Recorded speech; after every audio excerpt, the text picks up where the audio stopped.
for Adam is just man. God created man. It's a completely generic term. No one would have been called Adam then.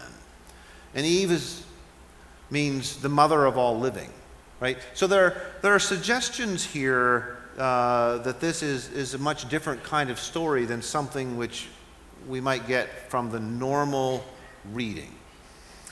And I think if we are fair to biblical scholars who have taken the time to help us understand what this means, we recognize that there's a diversity of interpretation here that I think certainly should prevent us from digging in our heels on any particular interpretation of this.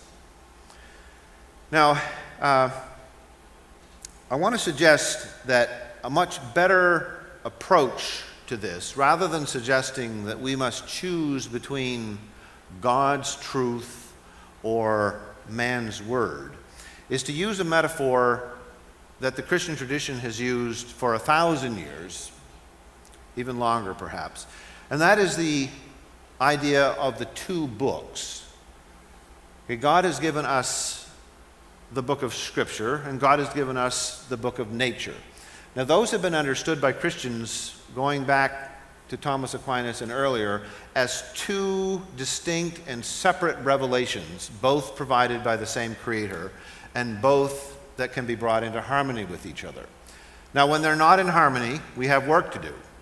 And perhaps the most celebrated historical episode was the one that challenged Galileo, when Galileo had to deal with the fact that it says in Psalm 93 that the earth is fixed and it cannot be moved. The earth is fixed and it cannot be moved. And Galileo was trying to convince people that the earth was not fixed and it did move.